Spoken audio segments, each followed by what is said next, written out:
Imagine the government wants to install a guardian angel on your phone. It promises to keep it safe from everything. But what if you can never ask that guardian to leave? At what point does that stop being protection and start feeling more like control? You know that feeling, right? That heart-stopping panic when you reach for your phone and it's just not there. Your whole life is on that little device. Well, the promise here is to make that feeling a thing of the past. The idea is that with your phone gets stolen, it becomes nothing more than a useless brick in the thief's hands. Sounds pretty good, but let's see how it's supposed to work. The government's big answer is an app called Sanchar Saathi, and it's being pitched as this amazing, high-tech solution to a really common and really frustrating problem. So, what does this app actually claim to do? Well, it says it can track and block your phone anywhere in India if it's lost or stolen. You can block and unblock it yourself. It's also meant to help the police trace devices, stop the sale of fake phones, and even let you report suspicious calls or weird WhatsApp messages. On paper, that sounds like a seriously useful toolkit for anyone. And this is exactly how it's being framed, as a massive step forward for our protection. The message is crystal clear. Here's a powerful tool that puts security back in your hands and lets you fight digital fraud head-on. But, and yeah, you knew there was a but coming, there is a catch. And it's a big one. This is where we get to the real heart of the debate, where the whole story shifts from being about convenience to being about control. That's right. The Department of Telecommunications has ordered that this app has to be pre-installed on every new smartphone sold in India. And the user, that's you. You can't delete it, you can't restrict it, you can't disable it, it just has to be there, period. Now, the official thinking, straight from the Union Minister of Telecommunications, goes like this. You don't actually have to register or use the app, but it must be installed on the device.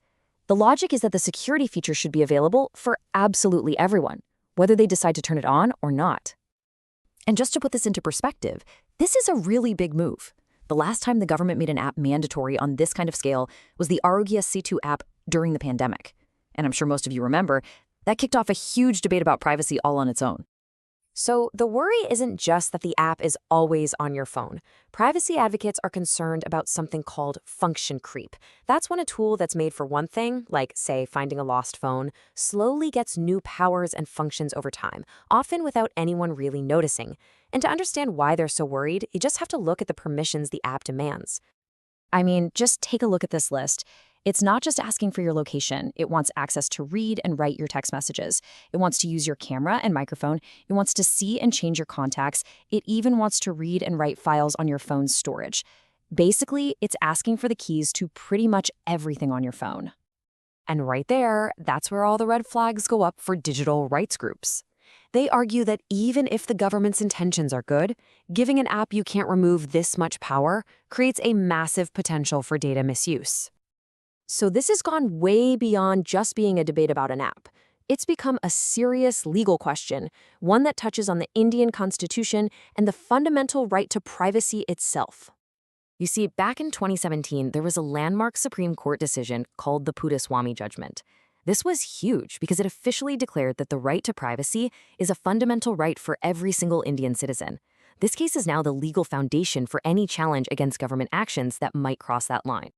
And what's really important is that this judgment set up a very clear three-part test. For any government action that affects our privacy, it has to pass this test. First, there must be a law backing it up. Second, it has to be necessary for a legitimate reason. And third, it has to be proportional, meaning the response can't be way bigger than the problem it's trying to solve. Legality, necessity, and proportionality. So how does Sanchar Saathi do on this test? Well, critics argue it fails on at least two of those counts. They question if it's even legal, but the bigger argument is that it completely fails the proportionality test. They say that forcing an undeletable app with such sweeping permissions onto every single phone is a massive overreach for just trying to stop phone fraud.